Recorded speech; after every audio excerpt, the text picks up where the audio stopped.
This man has an 8 to 10 year history of killing women all across the country.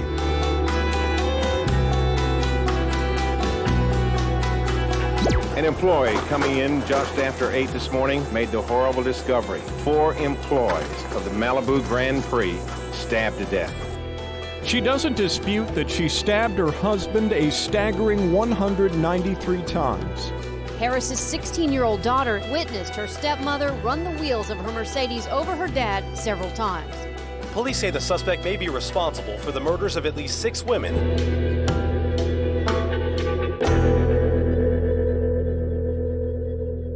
Welcome back, everyone, to another episode of The Evidence Room. And this week, we're talking about a case that made international news and was the focus of more than one made-for-TV special. In 2004, Susan Wright was convicted of killing her husband, Jeff, by stabbing him 193 times in the couple's Northwest Harris County home. According to detectives, Wright tied her husband to their bed, stabbed him, buried him in the backyard, cleaned up the room, and then went to police to file a domestic violence complaint against a husband she already knew was dead. She doesn't dispute that she stabbed her husband a staggering 193 times. And she doesn't dispute she buried him behind the carport of their Northwest Harris County home. Part of the back of the head and the left arm were exposed. But what drove Susan Wright to do it? Was she a battered woman? A young mother who could no longer sit idly by as her husband, Jeffrey, abused her and their 2 kids? Or was Susan Wright just a cold, calculating killer? Now, Wright was originally sentenced to 25 years in prison, but that sentence was reduced on appeal. And today, I am joined by KPRC2 legal analyst Brian Wice, who also represented Wright on an appeal of her original punishment, correct? Absolutely, Robert. Okay. So let's start with a little background. How long were Susan and Jeff married? They had been married several years. It was a marriage that had its problems like some young couples do almost from the start. Jeff was, as the youngsters love to say, a player. Marriage was not going to tie him down. His roving eye was a problem that ultimately resulted in what happened that fateful night that we're still talking about 2 decades later. The one thing that I think struck me when I'm looking in the archives, we call it the evidence room, but it's the Harris County Trial Exhibit Archive. There were so many pictures of the family. I know no one knows what goes on behind closed doors, but you look at those pictures, that looked like a genuinely happy family. They looked more than like a genuinely happy family. They looked like a veritable ad for any kind of product that you'd want to sell to middle America. They had the look of a couple with 2 beautiful young kids. And again, you've said it, but I know it was one of the favorite sayings that my mom had. You may think that people have a happy marriage, but you don't know what goes on behind those closed doors, Robert. 27-year-old Susan Wright and her attorneys are hoping the jurors will be understanding of the battered wife syndrome. The defense claims Susan was kicked, punched, and emotionally abused, and that she feared for her life and the lives of the couple's 2 young children on the night she admits stabbing her husband, Jeffrey Wright, nearly 200 times at their home in Northwest Harris County, then partially burying his body in the back patio area. I'm hopeful we'll have a jury that will be an excellent jury in this case, will be fair and impartial, and will set their emotions aside and decide the case based on the facts. My understanding, her first attorney, she actually, I don't know if you call it a confession or what, but actually went to him and told him what happened. From the very beginning, Susan and her family hired attorney Neil Davis, who was working for first ballot Hall of Famer Dick DeGuerin. Neil had been licensed only a couple of years, and to be confronted at that stage of his career with a prospective client who walks in and says, I've killed my husband, I've buried him in the backyard, what are we going to do? And at that point, Neil literally went to the district attorney's office intake division, and for our viewers, that's the division of the DA's office, where generally police officers go to file charges in all kinds of cases. In this case, Neil Davis went and spoke to a veteran prosecutor who was working intake and said, there's something that I've got to tell you. You'll find a body buried in West Houston at this location. A love nest that turned into a torture chamber is how prosecutors describe Susan Wright's alleged plan to kill her husband to start a new life. The state claims a brand new insurance policy of $200,000 and that she recently enrolled in college classes is what motivated her. They claim on the night of January 13th, 2003, Susan Wright put the couple's 2 young children to bed, then lured Jeffrey into the bedroom and tied his wrists to the bedposts with neckties that belonged to him and bound his ankles as well, then stabbed him over his entire body. New attorney or old attorney, that's still pretty unsettling to have a client walk in and go, okay, here's what I've done. Let me say this, in 45 years of doing this, and again, admittedly, mostly appellate and post-conviction work, not in the trenches in the trial court, I couldn't imagine what that would be like. So I think it's really difficult to wrap our collective heads around how a young lawyer like Neil Davis felt. So one of the things also too that's in the Harris County archives is there's the crime scene video that was taken by detectives as well as the crime scene photographs.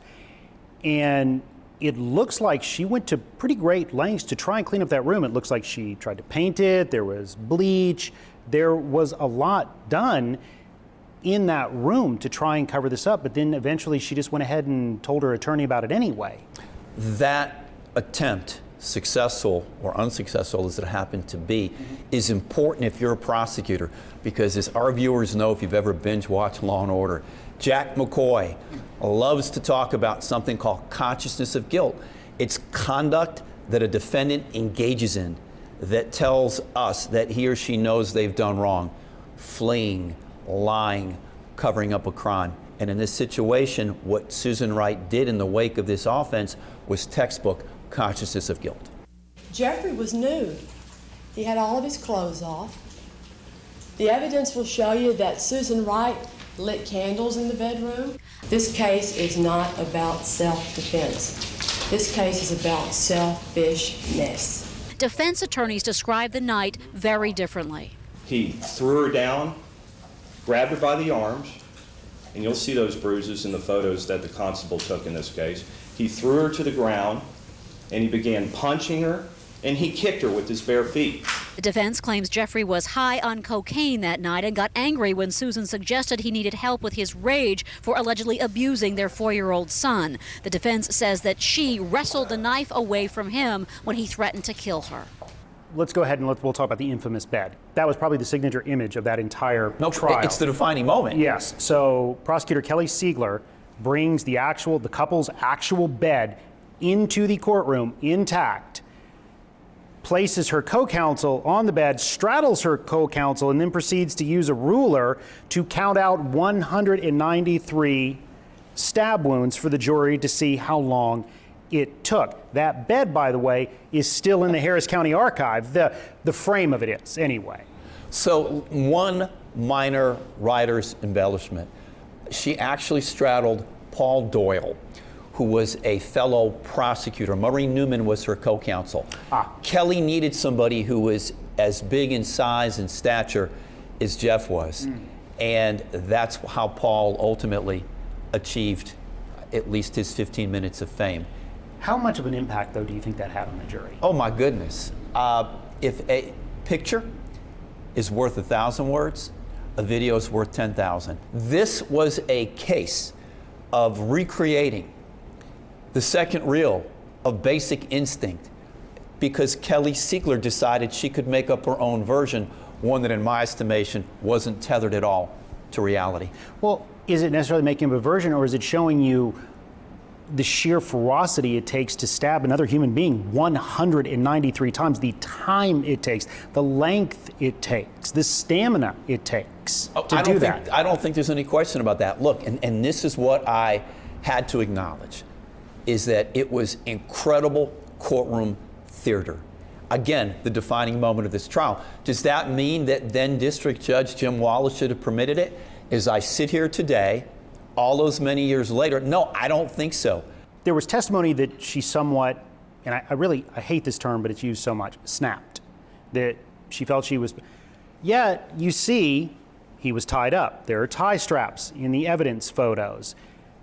She used 2 different knives to complete the 193 stab wounds.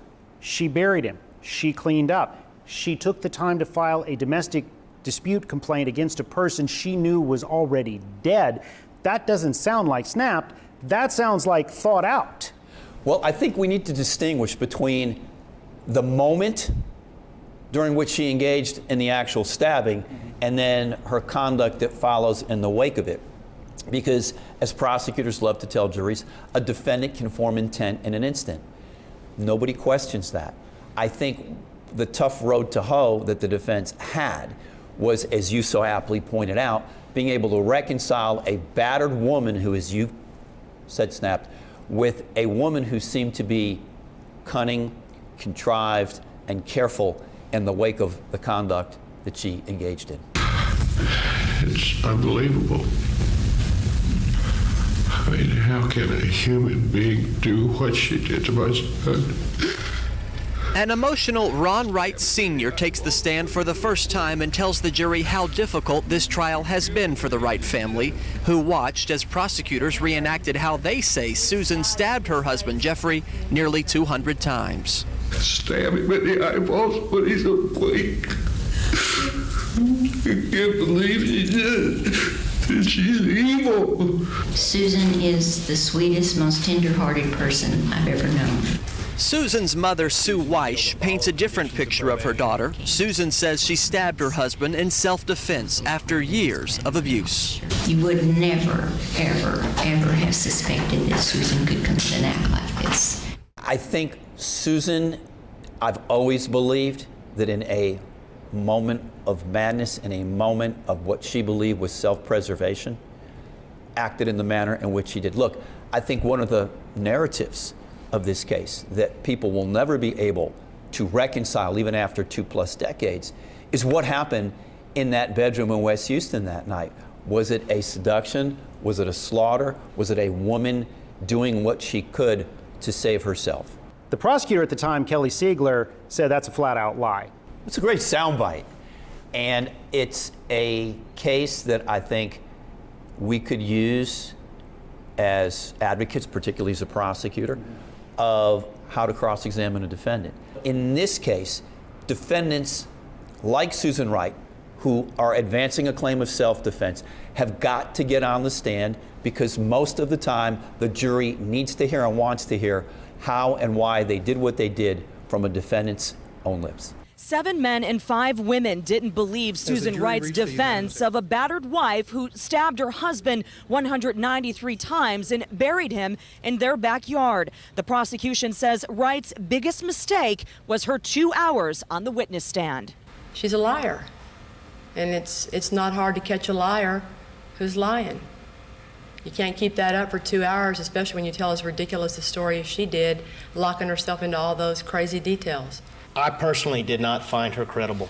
There was too many holes in her story. For me, the biggest factor was the ligatures, how these ligatures affected whether he was tied down or not, and they were tied in a way that I couldn't overcome that. Susan Wright came back into the courtroom to hear her fate. With her hand over her heart and a tug on her ear, she communicates with her family. A jury convicted Wright of murdering her husband, and after 5 hours of deciding her punishment, a jury sentenced her to prison.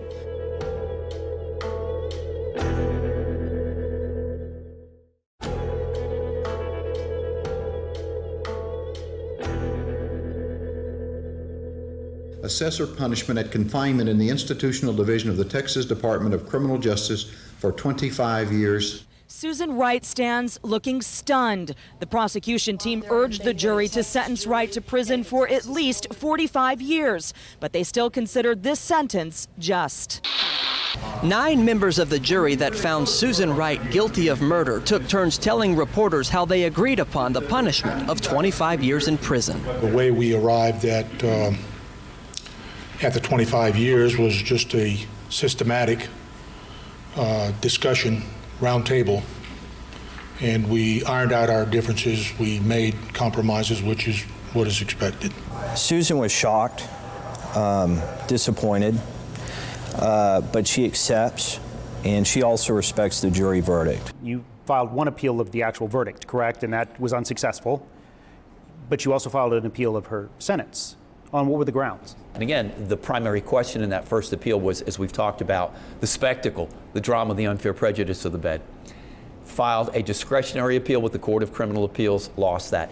Then coming back to do the writ of habeas corpus, which is the last-ditch appeal, I claimed that Susan's two trial lawyers, Neil Davis and Todd Ward, dropped the ball, were ineffective by failing to present, among other things, an expert to talk about battered women syndrome, and calling a woman who it was remarkable in so many ways, and I'm being understated, a woman named Misty McMichael, who had dated Jeff, to testify as to Jeff's violent character. So the claim was you should have had, what, more witnesses that came forward that could potentially bolster her claim? So what happened at the hearing in connection with our post-conviction writ, additional witnesses were called, multiple experts on battered women syndrome, the psychiatrist who Susan had seen, and then Mr. McMichael, who testified as to Jeff's violent character. But once we concluded the evidentiary hearing in front of Judge Jim Wallace, the case went to the Court of Criminal Appeals, and I believe in October of 2009, a unanimous Court of Criminal Appeals ordered a new sentencing hearing. It's almost like two trials. You have the guilt or innocence trial, then you have the punishment trial. That way, as you say, when they changed the law, you didn't have to do both of them again. Exactly. You simply could do the sentencing phase again. Exactly. The plan was at that point that I was going to be involved as co-counsel at the new sentencing hearing. The problem was that it didn't work out the way that I had thought. There were some hurt feelings. There were some allegations tossed about who had promised what to whom. You met with Susan. Multiple times. You looked her in the eye. Talk about those conversations, because at some point you have to ask, okay, you did do this, whether it was an act of self-defense or, as the prosecution said, an act to get a $200,000 life insurance policy. Those discussions had to have been had. What was that like, looking into her eyes, having to discuss that? Well, I can't discuss conversations that we had. Those remain privileged. But obviously, as part of my investigation, I spent considerable time with Susan. And I remember the first time that I met with Susan was in the fall of 2004. I remember it was right around the Jewish holidays. And I got in my car and I made the 3.5-hour trip outside of Waco to her unit.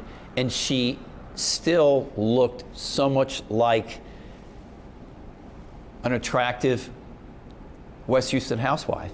Prison had not yet worn her down as it ultimately did, because when you look at the comparison, the contrast between Susan during the first trial and Susan during the post-conviction writ hearing and the second sentencing hearing, it's like, you know, from A to Z. Susan was so mild-mannered that it was difficult for me to reconcile what it would have taken for someone like Susan to have acted as she did that night in 2003. It's, to me, one of the great conundrums in 45 years of practice, the difference in persona and personality and character between the Susan Wright whom Kelly Siegler described and the Susan Wright who I spent so much time with. In final arguments, Prosecutor Connie Spence told jurors it all comes down to credibility, Susan Wright's credibility. She lies to get away with murder.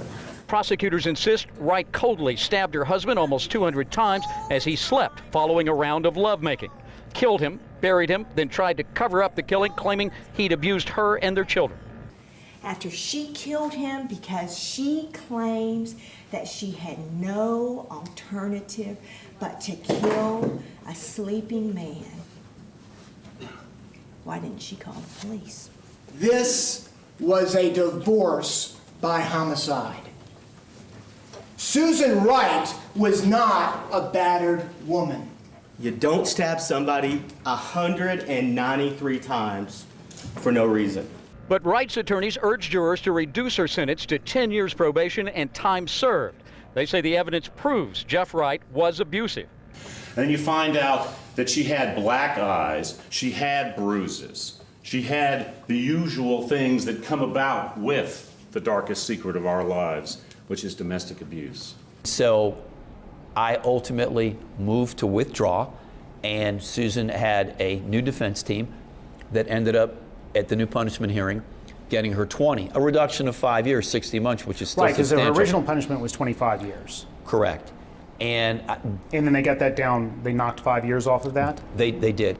I mean, I get it. If you're in prison, even a month off your end of your sentence must feel like a gift, but 5 years doesn't seem like a lot. I mean, through all that appellate work, an entirely new sentencing phase, basically to come up with a difference of 5 years really doesn't seem like much. It does if you're Susan Wright, because every day, every hour, every minute that you spend as a ward of the state is something that is just not quantifiable, but is something you will never be able to get back. I think I did something awful. Later this week, the Lifetime Network will air a movie called The Blue-Eyed Butcher, based on Susan Wright's case. Let's do it. And just this past weekend, Local 2 Investigates has learned a producer with the Dr. Phil Show contacted Wright by email, requesting an interview to see how she was coping with the death of her children.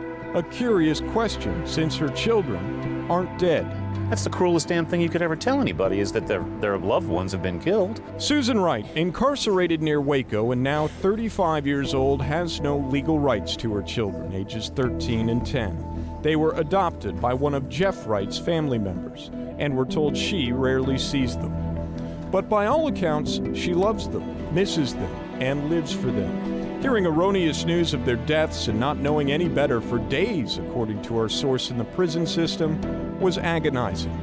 Kevin Conboy, Jeff Wright's friend, labels it just another bizarre chapter in a heartbreaking case. They're the ones who truly lose. I mean, they lost a mother and they lost a father. I'm guessing you don't agree with that title. Not at all. And I remember that the original title was Killing Mr. Wright. I did a movie review, and I remember saying that this movie was so bad on so many levels that it made Showgirls look like Citizen Kane. When was the last time you did speak to Susan? Wow, that's a great question. The last time I spoke to her, as you and I are speaking, was on the day that I withdrew from representing her. How'd that conversation go? She was surprised. She was shocked to see that I was withdrawing after having expended as much time and as much energy and as much capital as I had. But it was something that had to happen. That was the last time that we physically saw each other. We communicated in the mail probably 5 or 6 years ago. Susan was coming up for parole and was being unsuccessful. And so she reached out to me and wanted me to write a letter of recommendation to the parole board, which I thought was a monumental ask. And did you? I did what I could to assist her, but what does that mean exactly? What could you do to assist her? I could provide context, explanation from 35,000 feet, and again, filling in the gaps on the canvas as opposed to what the parole board itself might see. And that's the last time that we had any communication. When Susan made parole... Did you support her parole? Yes. Okay. Why? Because I think she had done more than enough time, considering what it was that a jury had found her guilty of and the amount of time that she had served. I think the concern that Susan had was she would come up for parole, she'd get rejected, and she was going to get what inmates call a serve-all, which literally means you serve all your sentence. And so when she walked out of her unit in Gatesville, New Year's Eve day, I want to say... 2020, I believe. Please don't do this to my family. Please stop. Have a heart, please. 16 years after her conviction, found guilty of killing her husband, Susan Wright is home. Certainly. Is there anything that y'all would want to say? No, ma'am. I would just like privacy. Please respect that. Wright asked for privacy just as she arrived, some 3 hours after her release this morning from Gatesville Women's Facility. Susan ultimately spent 17 and a half years as a ward of the state in one of the toughest women's units in the Texas Department of Criminal Justice. Yeah, she killed another human being. She paid her price, but at the end of the day, I think that no human being should ever suffer the way Jeff suffered. But I can understand what drove Susan to act as she did on that night in March of 2003. From an outsider's perspective, I would have to ask, are you positive of that? Because some would say, well, that's what she claimed because her life was literally on the line. I think I can answer it this way, Robert. Do I think that Susan Wright, who never got as much as a speeding ticket or an overdue library book, do I think Susan Wright got up that morning and decided that she was going to end Jeff's life by stabbing him 193 times because of some nonsensical, evanescent life insurance policy? Hell no. But I think what you need to understand is context, that events such as this don't happen in a vacuum. And as we've said very early on, nobody knew what went on inside of Susan and Jeff's house. And I'm telling you, and I believe that Susan Wright was a battered spouse. There's a reason why 2 decades later we're still talking about this case. I've probably done more media on this case over the last 2 decades than on any case I've ever been involved in. I've represented some pretty high-profile people. Former House Majority Leader Tom DeLay. I was part of Adrian Peterson's defense team, former NFL All-Pro. Won, 100 different appeals and post-conviction risks, but there was something about this case. Well, what do you think it is? I think it's the fact that, and this is what I've said, that Susan Wright could have been anyone's daughter, anyone's sister, anyone's wife. And that when we think of a crime of this magnitude on so many different levels, I think in our own mind's eye, we have a stereotypical picture of, Cruella de Vil. Susan Wright was not Cruella de Vil. Susan Wright was not Lizzie Borden. Susan Wright was an attractive, soft-spoken housewife and mom of 2 in West Houston who, in a moment of terror, in a moment of madness, in a moment of survival, at least that's my take, did what she had to do. Brian, thank you very much for being here. I know you're our legal analyst and you're always there when we need you, but I do appreciate you coming in and providing greater context and detail to this case that I think a lot of people do still have questions about. Robert, it's a pleasure being here. That does it for our episode this week. Thank you for joining us. We're back next Wednesday at 6:30 p.m. with the case of the Sunday morning slasher. Carl Eugene Watts very nearly became the only confessed serial killer in U.S. history to walk out of prison. Had it not been the families of the victims and Houston Crime Stoppers Andy Kahn launching a nationwide campaign, Watts very well may have been a free man. Watts told graphic stories describing when, where, and how he killed young women in Houston. Of the 9 cases that we now attribute to him because of the information that he's provided us. He had three ways that he killed his victims. It was stabbing, strangulation, and drowning. He never sexually assaulted anybody, and if he took anything, they were very small trinkets for trophies. So robbery was not a motive as well. He was simply a cold-blooded killing machine. We'll show you how they were able to keep him behind bars. Again, we stream the evidence room every Wednesday at 6:30 p.m. You can also catch up on past episodes by downloading the KPRC2 Plus app. And if you have a case you'd like us to examine, please call our tip line at 713-223-TIPS or send us an email. We'll see you next Wednesday.